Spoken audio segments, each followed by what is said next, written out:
žinot, pasakysiu atvirai, nu, aš taip galvojau daug, nu, aš matau, reiškia, žiūriu prieš mane lietuvis stovi, bet matau indėną, reiškia. Indėną matau, reiškia, jo pavydalę. Tai kitaip tariant, man labai primena visą šitą istoriją, kaip kolonizatoriai, užkariaudami Jungtinės valstijas, mulkino vietinius čiabuvius, indėnus. Tai aš dabar galiu pasakyti dar daugiau. Reiškia, užsienio kapitalo jiem labai prireikė lošimų srity. Noriu priminti, lošimo srityje šitoje ekonominėje veikloje jokia pridedamoji vertė nesukuriama. Šitos bendrovės nėra PVM mokėtojai. Nėra. Vienas dalykas. Kitas dalykas, realių investicijų nuotolinėje erdvėje nėra. Tai kas vyksta? Kad siekiant naudos, indėnam, reiškia, papasuojama parama. Iš kokių pinigų? Iš tų pačių indėnų pralaimėtų. Tai remiamos rinktinės, remiamos komandos. Kokios? Populiarių verslo, reiškia, sporto rūšių. Būtinai. Kad neštų naudą didesnę. Ir, reiškia, pučiamas burbulas. Kitas momentas. Užsienio reiškia, kompanijos, jos jokių pinigų, kaip ir vietinės, į Lietuvą nepritraukia per nuotolinius lošimus, kadangi yra draudžiama teikti paslaugas asmeniui esančiam už Lietuvos ribų. Tai reiškia mūsų, o išsivežti jie išsiveža. Išsiveža, nes reikia mokėti, reiškia, paslaugų teikėjam, palaikantiem programomis ir taip toliau, žaidimai. Pačių technologijų Lietuva nekuria. Nieko, absoliučiai. Ir gaunasi tokia situacija, kad sunkiai uždirbti mūsų eksportuotojų, reiškia, eurai, kurie vietoj prekių ir paslaugų atkeliauja į Lietuvą, per šitą verslą jie iškeliauja iš Lietuvos. Ir tai siekia maždaug 60-65%. Tai jūs įsivaizduokit, kas vyksta. Tai reiškia, vietoj to, kad suktų galvą konservatoriai, ir va šitas asmuo, buvęs komiteto, biudžeto, finansų pirmininkas, suktų galvą, kaip padaryti protingai verslą, suteikti sąlygas Lietuvos įmonėm tikrom, Lietuvos kapitalo, ypač smulkiam verslui. Pavyzdžių yra apšiai, ne? Suteiktų galimės ir pinigai liktų Lietuvoje, jie daro priešingą dalyką. Jie pumpuoja tos pinigus lauk iš Lietuvos. Dabar pakeliui mes matėme krūvą reikalų, konkrečiai visokie automatų sujungimai ir taip toliau ir panašiai į krūvą.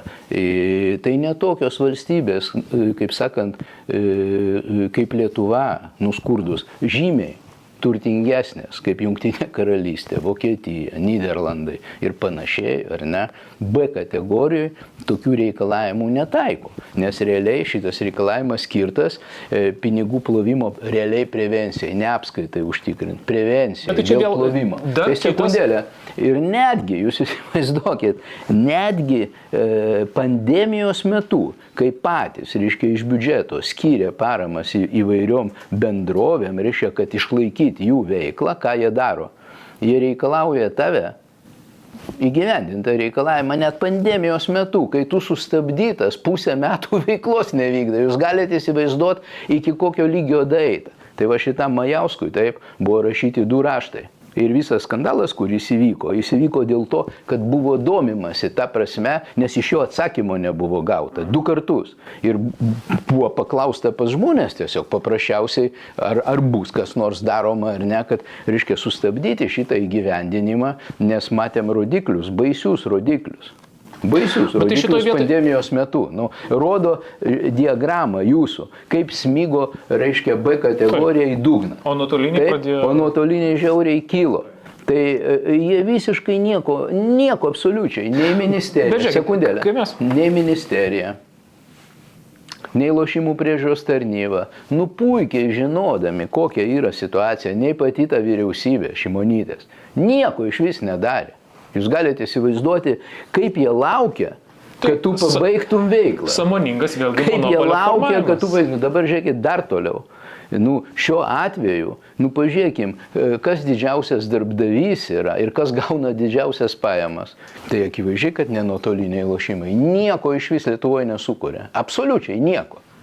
Jokio plyno lauko investicijos, visiškai nieko. Tai jeigu ant žeminėse vietose dar tu sukuri darbo vietas, ūkinius, ekonominius santykius, visą kitą. Tai šiandien pasakau tiesiai, dar kol kas, reiškia, antžeminiai lošimai dominuoja darbo vietomis. Dominuoja, palyginus su nuotoliniais. Jūs tik minėjot.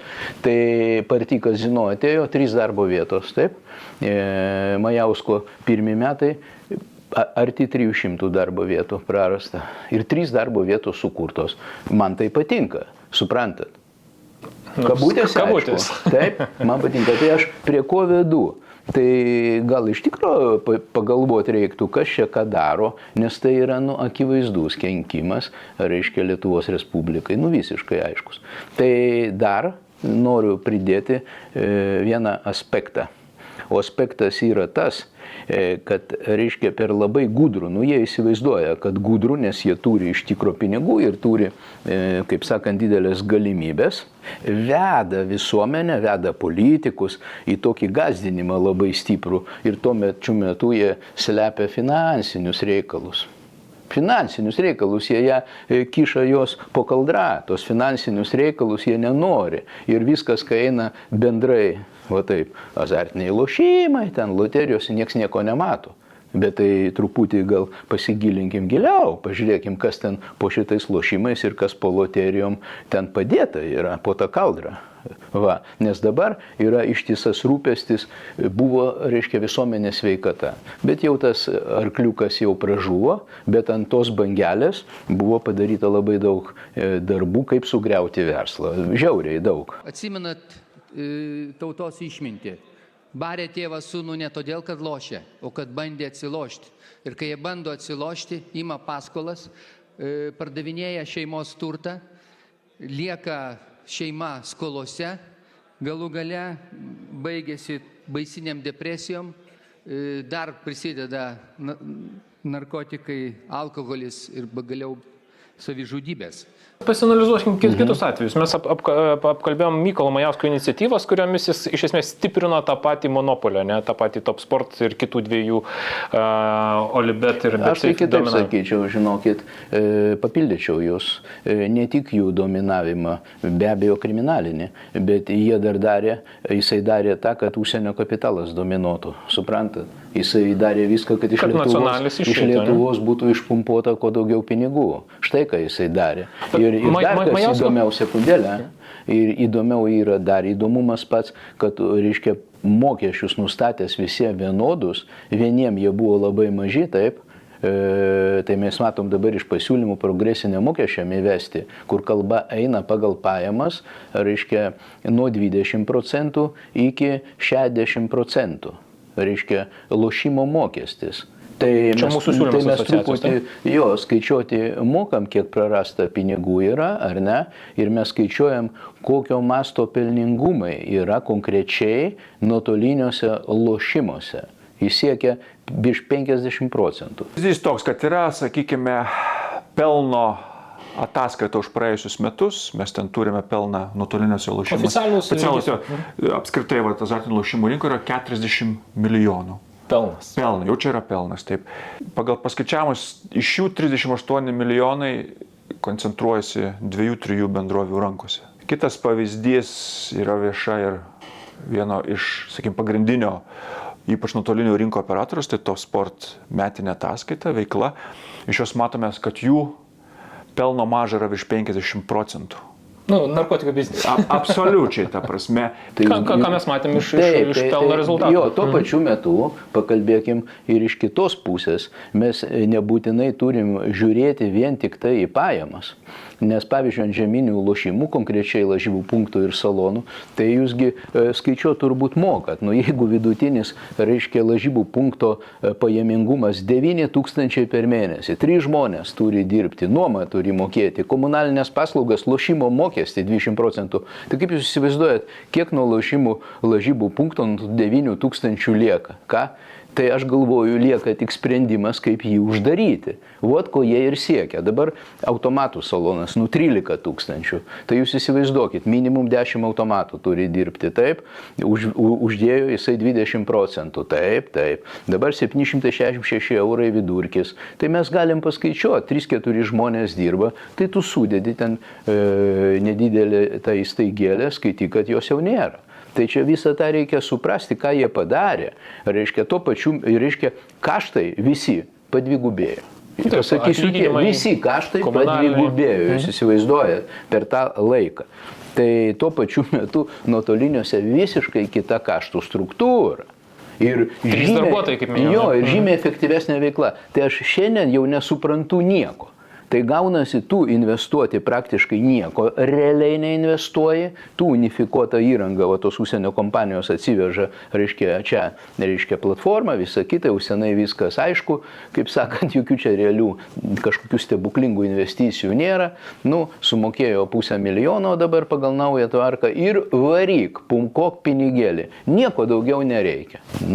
Man tokie dalykai, atvirai pasakius, nepatinka ir tai tikrai stebina, kad būti tokiem bukiem. Todėl aš ir sakau, žiūriu į lietuvį, matau indėną.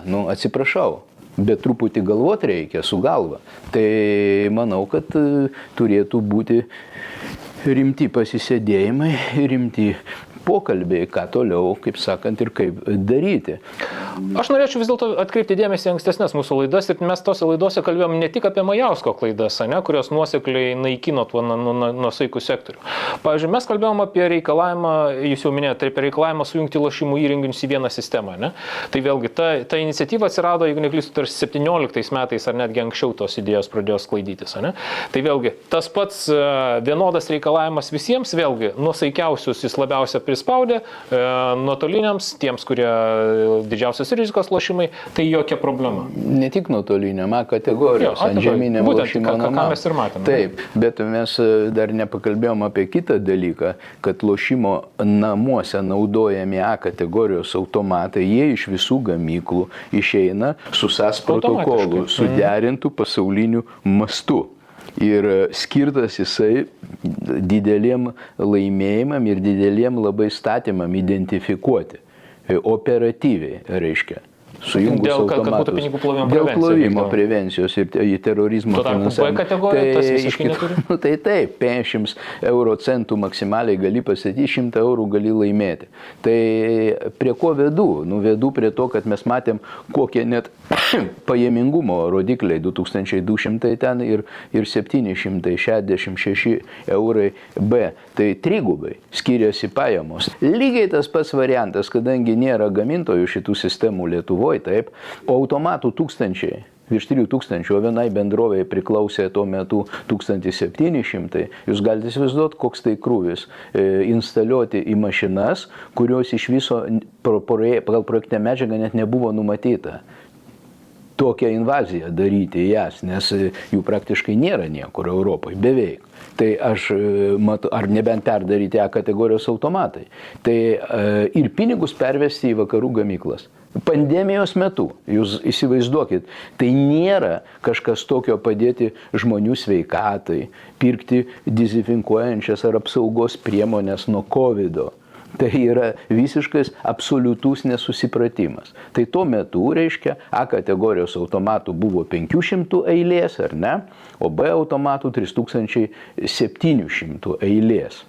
Tai jūs dabar maždaug įsivaizduojat, 500 automatų 4 bendrovės eksploatavo, taip, viena turėjo 250 automatų, o kitos 3 likusius 250. Dabar, reiškia, B sektoriuje vieno bendrovė turėjo 1700 automatų, 1700. Ir likusią dalį turėjo 7 operatoriai.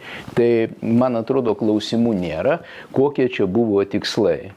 Ir tuo pat metu, kai nuosaikiams reikalavimas sujungti, tuo pat, pavyzdžiui, stalo lošimai nebuvo įtraukti į šitą sistemą. Absoliučiai. Ir po šiai dienai neįtraukti, kaip minėjau, stalo lošimų pajamos vieno stalo 20 kartų yra didesnės per mėnesį negu B kategorijos. Įsivaizduokit, kas vyksta. Ir ne tai, kas sujungta, net ir apskaitos nėra. tikros. Tai va tokius mes matom dalykus per 20 metų veiklos, reiškia, šitos ekonominės, reiškia, veiklos. Per 20 metų. Jeigu žiūrėtumėm dar anksčiau, buvo slenksčio kontrolės tokia iniciatyva, ne, kai buvo apribotas įėjimas į lošimo vietas. Tai vėlgi tas labiausias smogė nuosaikiems lošimams, ne, ar lažybų punktams, ar B kategorijos lošimo automatams. Tuo tarpu į kazino, į lošimo namus visada, įėjimas visada buvo ribojamas. Ne? Dėl pinigų plovimo to paties. Tas pats modelis, kai įvedam visiems vienodą reikalavimą ir jis labiausia smogia nuosaikiems, o nuotoliniams jis natūraliai taikomas, nes jis toks nuotoliniams turėtų būti. Jūs visiškai teisus. Reikalas yra tame, kad iš tikrųjų nedidelių parametrų reiškia, lošimų veikla yra aiškiai pramoginė veikla, jinai vakaruose leidžiama, reiškia, eksploatuoti, reiškia, kultūrinės poilsio veiklos, reiškia, patalpose, baruose, kavinėse, taip toliau. Tai galiu pasakyti tiesiai šviesiai, visiškai atsakingai, manau, kad jie tiesiog vedami buvo už rankos, tie žmonės, tos institucijos, jų ten atstovai, sąmoningai. Tai vat mes šiandien ką matome, bet, kaip jau minėjau, internetinėje erdvėje pasižiūrim tą kepalą, tą diagramą jo ir mes matome, kad, reiškia, vartojime 0,9% užima B automatai ir virš 60% užima A automatai. Viskas, tai aš ir noriu pasakyti. Nejaugi lietuviai tokie bukinė, kad jiem taip žiauriai patinka A raidė, o ta raidė. Nes visi vienodi pagal juos, bet tai yra visiškai nevienodi. Jie renkasi A, ne? B 0,9. Kiek kartų skiriasi? 60 kartų. Tai vartojimas. Vat ir visas reikalas. Tai, kaip sakant, melo kojos trumpos. Nu, vėliau ar anksčiau tas viskas išaiškėja. Tai šiandien, vat, dėl Majausko, vat, būtent dėl, reiškia, vat, visų tų reikalų, tai aiškiai matosi, kad visas tikslas buvo išpumpuoti kuo daugiau pinigų iš Lietuvos. Kuo daugiau pinigų iš Lietuvos išpumpuoti. Tai tą jie ir darė. Nu. Tai kuo daugiau prileisi jų, tuo daugiau jie išpumpos. Tai man atrodo, čia ir klausimų jokių nėra. Dabar visi šitie pakeitimai startavo arba prasidėjo, galima sakyti, esminiai pasikeitimai rinkoje kažkur 11, 12, 13 metais. Kuo jos susijusios? Ar yra kažkokia jungiamoji grandis, kuri visus šitos dalykus jungtų? Ar tai yra finansų ministerija, ar tai lošimų priežiūros tarnyba, gal politikai atskiria? Ne tik. Yra dar pilka zona, taip, yra asmenys, reiškia, kurie, kaip sakant, rūpinasi privačiais interesais. Taip, tie asmenys tikrai turi labai geras, sakykime, galimybės, puikius ryšius, ar ne, aukštą kvalifikaciją ir jie iš tikrųjų geras pažintis. Tai jie ir veikia. Tai ypatingai tas pasižymėjo, reiškia, būtent tada, kai suklestėjo pagal naują, reiškia, lobizmo įstatymą, ar ne, naują, atėjo, reiškia, multifunkciniai lobistai, sakykime, ar ne, tai dalinai teisininkai, advokatai, šitie žmonės ir jie uzurpavo visą šitą reikalą. Tai būtent šitų žmonių pagalba, paskutiniu metu mes ir matome, reiškia, tą atitinkamą poveikį politiniai sistemai, tame tarpe ir administraciniai, ar ne, nu, aiškiausiai tas matosi, kokį jie daro poveikį, o šitie vieni užinteresuoti, kiti supratimo neturėdami, reiškia, ir nevykdydami normalių, reiškia, konsultacijų, ar ne vienkartinių, o tiesiog darbo grupės formate, ar kaip, kad galėtų įsigilinti, jiem neduodama tą daryti. Viskas greitai vyksta, staigiai, pagal užsakymą. Viskas. Tai dar tam procese dalyvauja žymus, reiškia, politikai. Ta prasme, bet jie žymus kuo? Ne to, kad jie pagal savo pasiekimų žinomi. Įsigilinę. Būtent jie žymus yra pagal savo užimamas pareigas. Va. Ir jie yra aktyvizuojami ir gaunasi, kad ta jų minė ten virš 100 visą laiką kilnoja rankas, taip kaip, sakant, jiems atrodo, nes jie labai pasitikė tai žmonėm. Kiti balsai ten yra niekam neįdomus. Tai jeigu taip suves paprastai, be jokios abejonės, tai yra organizuoti dalykai, taip, kaip nesigilint, kaip neorganizuoti kolegialių darbo grupių, nepriklausomų žmonių. Šiek tiek specialistų, nu vis tiek. kaip sakant, Seime yra ir ekonomistų. Na, dabar visose diskusijose kviečiama lošimų priežiūros tarnyba ir tarnybos ekspertai, neva jie yra unikalūs, universalūs ir geriausią patirtį sukaupę. Ne? Nu, tai matot, vien jų atsiradimo aplinkybės jau kelia labai didelį, reiškia, klausimą ir daug yra šešėlių. Kaip jie atsirado toj tarnyboje? Iš kur jie atsirado? Nu, jie tegul papasakoja patys. Nu, koks jų išsilavinimas, kompetencija? Ne dėl išsilavinimo tik, bet aplamai aplinkybės, kaip jie ten atsirado. Vat, kieno jie buvo deleguoti ir kas netgi už kai ką ir mokėjo pinigus už jų išlaikymą kai kurių asmenų pirmojų laikų, kad jie galėtų ten kuo greičiau pradėti dirbti. Čia mes kalbam apie Olegą Mackevičių ir Tatjaną Voromėnę, kurie ir pradėjo visą tą... Yra ten ir kitų, nesvarbu, bet aš noriu pasakyti, jei bus pradėtas tyrimas, tai bus įdomių dalykų. Vienas iš tokių dalykų, ką lošimų priežiūros tarnyba iš tiesų rodo kaip savo pasiekimą, tai yra neva tai tokia buvo švieslintas konkursas, kur buvo vertinama atskirų valstybės įstaigų sugebėjimas efektyviai arba, pavadinkim, pavyzdingai dirbti biurokratinę prasme. Kaip galime vertinti tuos rezultatus, kur iš esmės, vėlgi tos pačios lentelės vieną iš viršutinių pozicijų užima veterinarijos tarnyba, kaip žinia, nuskambėjusi esminiais korupciniais probleminiais santykiais? Vertinti galima, kaip sakant, kontroversiškai, įvairiai. Kaip nori, taip ir vertink. Priklauso nuo požiūrio, kaip tu visą tai supranti. Jeigu, sakykime, jūs norit mano nuomonę sužinoti, tai galiu pasakyti, kad kalba eina apie, pavadinkim, fasado naujinimą šviesiom spalvom, bet, reiškia, dėl turinio galima ginčytis. Tai esmė yra tame, kad valstybinė maisto veterinarijos tarnyba iš 45 Lietuvoje priežiūrą atliekančių institucijų atsirado 7 vietoj pagal pažangą, reiškia, vykdant savo, kaip sakant, įprastinę veiklą, atrodytų labai gražiai, tačiau įvertinus, kad įstaigos vadovas ir dar kelių padalinių vadovai buvo sulaikyti ir jiems, reiškia, jų atžvilgių vykdomi, reiškia, ikiteisminio tyrimo veiksmai, organizuotų nusikaltimų ir korupcijos departamento vyriausiojo prokuroro spaudos konferencijoje pasakyti žodžiai. Galiu pasakyti, kad man nukelia nuostaba, pavyzdžiui, vadovai, aukšti vadovai, tai jie užaugo mūsų nepriklausomai Lietuvoje. Jie ėjo į Lietuvos Respublikos mokyklas, universitetuose, tai šita schema, jinai panašiai į sovietinį ir man kelia tokį, aš tos laikus kažkiek prisimenu, bet nedirbau, dirbu visada Lietuvai, bet jie veikė taip, kaip tos sovietinės sistemos, kažkokius tai, kada buvo renkami pinigai ir pagal eilę iki pačio viršaus paduodami yra. Tai kur kokios yra padarytos klaidos?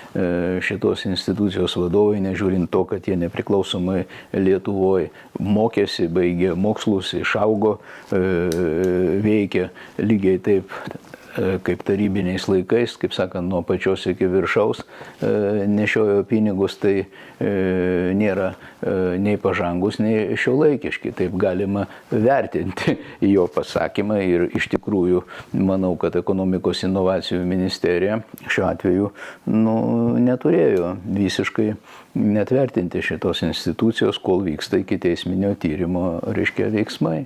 Kita, dabar mes matome lošimų priežiūros tarnyba, gražiai 6. vieta atrodytų. Tačiau aš iš kitos pusės galiu pasakyti, kad per paskutinius 12 mėnesių, kai lošimų rinkoje veikia 12 operatorių, ar ne, vienai bendrovėje surašyti 9 protokolai ir 10 įspėjimas. Tai per 12 mėnesių. Likusiam taip pat pakankamai, sakykime, reikšmingas skaičius. Tai man kažką tai sako, apie kokią pažangą galima kalbėti, kai tokią turim situaciją. Jeigu nuolatiniai besikartojantis pažeidimai. Nuolatiniai besikartojantis, tai aš jau nebesuprantu tos pažangos. Mano atveju tai yra visiškai neefektyvi veikla. Tai kaip ir sakau, žiūri į fasadą, atrodo, kad jis tvarkoj, žiūri į turinį, matai, kad kad visiškai priešingai. Tai tik tiek ir noriu pasakyti, o dėl kai kurių, kodėl jie užėmė 6, o ne 1 vietą, ar ne, tai yra irgi priežastis, nes keli tenais tie punktai, reiškia, kurie vertinami, ar ne, vienas iš jų net vidurkio, reiškia, buvo mažesnis negu vidurkis visų 45, reiškia, šitų institucijų priežiūrą atliekančių šitas rodiklis. Ir jisai gana svarus. Prieštarauja viens kitam, aš tai manyčiau, kad kalba neina apie kažkokią mistinę ten pažangą, kaip vaikšto ten tie dokumentai ir viskas, bet kalba eina apie situaciją šitoj priežiūros srity, kad iš tikrųjų tų pažeidimų būtų minimaliai, o ne maksimaliai. Reikia turėti omeny, kad visgi šita institucija, jinai faktiškai jau dirba daugiau nei 10 metų. Tai reikia suvokti, kad jau tokie klausimai su tokiu mažu skaičiumi, reiškia, operatorių, ar ne, tai jis visai kitaip turėtų atrodyti, ta priežiūra ir situacija. Ir galiu pasakyti tiesiai šviesiai, kad nusaikių lošimų, kaip sakant, funkcionavimas, manau, kad po kelių metų bus jau tik prisiminimai. Tai ir aš noriu pasakyti, kad rinkos dalyviai galėtų užsiseifinti tą diagramas tas, kurias pateikėm šiandien ir po 2-3 metų pasižiūrėtų, kaip atrodo. Jau tą diagramą kokiais 27 metais pasižiūrėtų, tiek dabar mes dar nebaigėm. Tai jūs dabar įsivaizduokit, kas gaunasi. Virš 80% nuotoliniai, reiškia, lošimai visam kepale užima. Reiškia 18 pagal 23 metų vartojimą tie užima žemę. Iš to žemės lažybų punktai ir automatai užima gal 12% šiai dienai, tik 12, bet jie turi vaikščioti po tarybas, kur aišku milžiniška biurokratija, visa kita ir ieškoti ten laimės, ar ne, žmonių tarpe. Dabar jūs įsivaizduojat tokį dalyką, čia 12%, ten 82%, ar ne? Ir tu, reiškia, neturi nieko daryti. Prieinamumas, reiškia, sekundę, jokios įtakos neturi savivaldybių teritorijom, visą kitą, nors ta paslauga ateina pas pilietį tiesiai į namus, ar ne? Tiesiai į darbo vietą ateina ir kur nori ateina, laisvalaikio praleidimo vietoje ateina, bet jiems jokių reikalavimų nėra, priešingai. Jis atpalaidavo atėjimą į rinką ir veiklos vystymą. Ir dar mokesčiai lygiai tokie patys kaip antžeminiam, nors pelningumas ženkliai didesnis dėl kaštų struktūros. Kaštų struktūra visiškai kita negu antžeminiuose. Visiškai kita. Tai apie ką mes šnekam? Mes šnekam apie visiškus, kaip sakant, mano galva, visiškus nusikaltimus, konkrečius nusikaltimus, kriminalinius nusikaltimus. Čiagi akivaizdu ir aišku. Apie kriminalinius nusikaltimus mes galim pakalbėti irgi. Ir čia, man atrodo, tikrai verta atkreipti dėmesį į tokius mažiausia 2 epizodus, ne? Tai dabar jau daug kas bus užmiršę, bet 12 metų sausio mėnesį generalinio prokuroro pavaduotojas Andrius Nevėra pasitraukė iš pareigų. O pagrindas tai paskola paimta iš Antano Guogos. Tuo metu, kaip tik Antano Guogos bendrovė, Tony Bet, 11 metais gavo tą leidimą dirbti nuotolinėje erdvėje ir generalinė prokuratūra ginčijo tuos leidimus, bet šios bendrovės atveju kaip tik pavėlavo. Ar tyčia, ar netyčia, klausimas, kaip sakant, liko neatsakytas, bet faktas, kad sutapo generalinio prokuroro pavaduotojo gauta paskola iš susijusio su Tony Bet bendrovės mens Antano Guogos ir generalinės prokuratūros pamiršimas arba pavėlavimas pateikti skundą. Dar po metų, po poros, išlindo naujas informacija arba žiniasklaidoje paskelbė apie tuometinio finansų ministerijos viceministro Vytauto Galvono gautą paskolą iš kito nuoštolinio, vėlgi išimtiniam sąlygom dirbančio Top Sport bendrovės akcininko. Tuo metu rašyta apie 300 000 paskolą už 0,2% metinės palūkanas. Vėlgi tai buvo neigiama, tai buvo teigiama, ginčiamasi, tačiau faktas arba sutapimai kažkodėl kartojosi tiek vienos bendrovės, tiek kitos ir valstybės veiklumas arba neveiklumas labai tiesiogiai sutapdavo su tais veiksmais. Partija Tvarka ir Teisingumas lošimų paslaugų kontrolę įgavo 12 metais. Kaip vėliau vyko perėjimas arba savo brandolio sukūrimas lošimų priežiūros tarnybai? Iš pradžių direktorius, paskui specialistai atsakingi už lošimų, už priklausomybės. Kaip tai atrodė iš rinkos pozicijų žiūrint? Noriu papasakoti taip pat iš istorinių faktų apie vieną pokalbį su amžinatilsį Galvonu, kuris įvyko jo kabinete ministerijoje, nes jisai atskirai kvietė, dabar nepamenu gerai, ar 13 metų, jau lapkritį ar 13 turėtų būti, reiškia, jo susipažinti. Ir aš buvau ten paskutinis jau. Iš visų operatorių? Čia kelių savaičių bėgė, dabar nepamenu, ar asociacijos, ar kadangi visi jau buvo praėję, tai paskutinis nuėjau. Ir mes su juo labai gražiai pašnekėjom ir jis pasakė man tikrai labai svarbų sakinį, mes darysime taip, kaip mums yra reikalinga. O kadangi mūsų nuomonės tikrai nesutapo, tai aš ir sakau, darykit. Tai pavyzdžiui, kaip jiems buvo reikalinga, taip, tai mes ir matome. Tai šiandien mes galim ir pasakyti paprastai, ant jų, reiškia, kūrybos pamatų, ar ne, yra sukurta ydinga rinka, taip, ir čia klausimų net nėra. Tai vienas dalykas. Kitas dalykas, ką reiškia, kaip jiem reikalinga. Tai galima pasakyti šiandien, daleiskim. Gal jiems taip ir reikalinga? Jiems taip ir buvo reikalinga, kadangi, kai jie matyt nesitikėjo, kad jų nebeliks tos partijos, tai ir žmonių kai kurių nebeliks. Čia aš galėčiau daugiau iš to pokalbio papasakoti, bet tiek to, kitam kartui paliksim, bet esmė tame. Tai buvo kryptingas jų veikimas. Tai ko gero buvo labai kryptinga jų veikla, formuojant rėmėjų gretas. Tai akivaizdžiai. Tai jeigu mes šiandien matome... Nes jūs, kaip jūs sako, 13 metais vyko pokalbis, tai 14 metais prasidėjo šito Daukšio atėjimas, 15 metais jis jau tapo laikinai einančio pareigas direktoriumi. Tai čia viskas yra aišku. Jie darė, kaip jiems atrodė reikalingo ir pagal juos tai buvo, pagal, reiškia, jų principus matomai, reiškia, labai kryptingai ir iš jų bokšto labai teisingai jie tiesiog formavo rėmėjų gretas savo. Ir viskas, labai paprastai. Ir iš tikrųjų jos paremti, jeigu jie šiandien būtų, tikrai galėtų, nes pelnai, gi matom, kokie yra šitų bendrovių. Kurios tuo metu gavo išskirtinės teisės ir būtent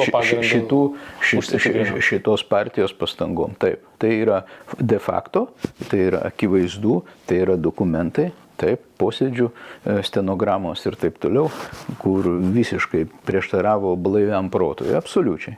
Bet tai buvo daroma, tai buvo padaryta kolegų, aišku, pagalba, reiškia, kurie buvo tuo metu daugumoje. Dabargi, ką mes matom Mykolo Majausko atveju, po jo įgyvendintos reformos 21 metais, kuri, kaip rodo skaičiais, labiausia buvo naudinga Top Sport bendroviai, vėlgi atsitiko keistas dalykas ir jau šių metų, 23 metų gegužės mėnesį paskelbta, kad Mykolas Majauskas tapo bendrovės Capitalika Asset Management investicinės bankininkystės direktoriumi. Jeigu mes pažiūrėtume, kas ta bendrovė, jos vienas iš vadovų ir savininkų yra Andrius Barštys. Andrius Barštys prieš porą dešimtmečių vėlgi dirbo to paties Top Sport akcininko valdomoj bendrovei Top Games. Gintaro Staniulio valdomai bendroviai Top Games. Ką tai reiškia? Tai reiškia, kad vėlgi kyla klausimas, ar 21 metais Mykolo Majausko vykdyta pertvarka, ar jį išties buvo atsitiktinai Top Sport naudos interesais, ar vėlgi tai neatsitiktinumas, o dabartinis jo darbas galimai su Top Sport akcininku susijusioje veikloje yra kažkas daugiau, ką jau turėtų nagrinėtis teisėsaugos institucijos. Suprantama, tokia situacija yra teisėsaugos institucijų klausimas ir jų tyrimo dalykas. Mes galim tik spėlioti priežastis, galbūt tai natūralus atsidėkojimas, galbūt tai tiesiog sutapimas. Tokia betvarkė arba toks kryptingas monopolio formavimas nėra tik dabartinės valdančiosios daugumos problema. Tai nuosekliai pasikartojanti atskirų asmenų iniciatyvą žyminti veikla, kai politikai atsitiktiniai ar neatsitiktiniai patekę į Seimą tampa iniciatyvų lyderiais. Daugeliu atveju jie niekaip nėra susijusi su finansų rinka, su lošimų paslaugų rinka, daugelis iš jų neturi specifinės kompetencijos, tačiau jie turi labai tvirtą poziciją, jie labai mėgsta deklaruoti garsius uždavinius ir siekti savo užkeltų tikslų. Kaip tai atrodo gyvenime? Gyvenime mes turime, pavyzdžiui, vieno iš Seimo jaunimo ir sporto reikalų komisijos vadovo pareiškimą, kuris sako, man visiškai nesvarbu, kas darosi lošimo paslaugų rinkoje, man svarbu, kad pinigai atitektų sportui. Taigi, tokiu atskirų arba atskiro sektoriaus interesais paremta veikla iš esmės baigėsi tuo, kad taip, sportui galbūt pinigų padaugėja. Tačiau rinka formuojasi visiškai neaiškia kryptimi arba priešingai visiškai ydinga kryptimi, kuri nenaudinga nei valstybei, nei vartotojams. Galima būtų sakyti, kad tokia pavienių iniciatyvų taktika yra pats geriausias valstybės valdymo būdas, bet teorija rodo, kad atviros diskusijos, racionalūs argumentai, darbo grupės, pasitarimai, forumai yra tai, į kur turėtų būti orientuojama valstybės valdymas, kur turėtų krypti valstybės politikos formavimas, kur turėtų atsirasti ir būti išdiskutuojamos įvairios teisėkūros iniciatyvos. Paskutinė darbo grupė, kuri veikia azartinių lošimų ir loterijų srityje, buvo sukurta dar gerokai prieš 10-metį ir jie savo produktą, savo rezultatą pristatė 13 metais. Pastarąjį 10-metį darbo grupės diskusijos, atviros dalykiškos diskusijos iš esmės dingo kaip formatas. Tokioje situacijoje bet kokį kritišką arba prieštaraujantį dominuojančiai pozicijai iniciatyvą, idėją dažnai atmenama savaime kaip netinkamos. Nors oficialūs duomenys, oficiali statistika, netgi rinkos dalyvių duomenys, finansiniai rezultatai rodo visiškai priešingą. Ir jeigu jais būtų remiamasi, rezultatai tiek valstybei, tiek vartotojams būtų visiškai priešingi, negu turime dabar. Galiu pasakyti, kad šiandien lošimo paslaugų rinkoje viso dirba 15 bendrovių. Tik tai 12 jų lošimo sektoriuje ir 3 dirba loterijų sektoriuje. Tai dabar gaunasi veikloji, kuri nesukuria jokios pridedamosios vertės, o didžioji daly ir darbo vietų, ar ne, o tik pumpuoja realiai pinigėlius, reiškia, iš Lietuvos, ar ne. Tai mes matome tokį dalyką, kad iš 12 7 bendrovės yra užsienio kapitalo. Iš jų panašu, kad 5 yra 100% užsienio kapitalo. Tas, manau, yra visiškai neracionalu ir neefektyvu Lietuvos valstybei. Antras momentas, iš 9 bendrovių vykdančių nuotolinių lošimų veiklą, 5 yra taip pat, reiškia, konkrečiai užsienio kapitalo įmonės. Kitas momentas yra toks, kad į Majausko, reiškia, pertvarką labai sparčiai sureagavo 3 užsienio 100% kapitalo bendrovės. Jos nusipirko tas licenzijas, kurias, reiškia, šiaip rinkos dalyviai veikiantis gali įsigyti iki 27 metų, man atrodo, sausio 1 dienos. Tai yra 3 užsienio 100% kapitalo įmonės, kuriuom realiai darbo vietų ir kitų dalykų Lietuvoje nereikia. Jos veikia kaip siurblys. Tai tą mes matome, tas negali būti, kaip sakant, niviliuojama. Manau, kad tai yra iš nesusipratimų serijos. Ir kaip minėjau, dar kartą sakau, žiūriu į lietuvį, matau amerikiečių indėną. Ten gal 17 amžiaus, dar gal ir anksčiau. Tai taip man atrodo visa šita situacija. Jinai tikrai protingiems žmonėms yra tikrai nepriimtina, tai yra visiškai akivaizdu. Ir valstybei nenaudinga. Jo, dabar loterijose, galiu pasakyti, ko mes nepaminėjom iš tikrųjų. Loterijose taip pat buvo mokesčiai padidinti Majausko vadovaujamo komiteto.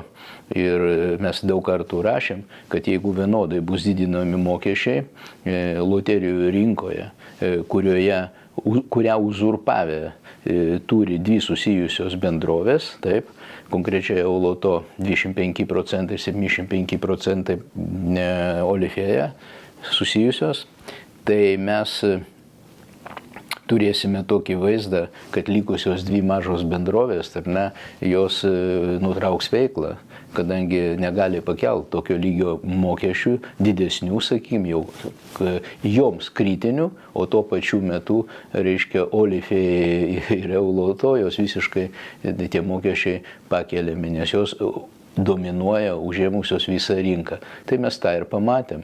Mes matome, reiškia, kaip sausio 5 dieną Žalgirio Loto 30 metų, lygiai 30 metų, reiškia 93 pradėjo savo veiklą ir 2023, reiškia, baigė savo veiklą. Manau, kad prie to labai stipriai prisidėjo šitos institucijos ir tam tikri asmenys prie šitokių dalykų. Tai dabar mes turėtumėm nebematyti jau paskutinės bendrovės New Miracle, kuri sudirbo nuostolingai praeitais metais ir te pardavimo pajamos tai buvo 309 000 eurų. Tai kai, reiškia, pardavimai rinkoje 130 milijonų, tai patys suprantat, kad tai yra 300% rinkos. Tai panašu, kad tikrai padėjo susiformuoti, čia tipinis pavyzdys, tikras pavyzdys, kaip valstybės institucijos ir Seimo nariai padėjo šitom bendrovėm baigti veiklą.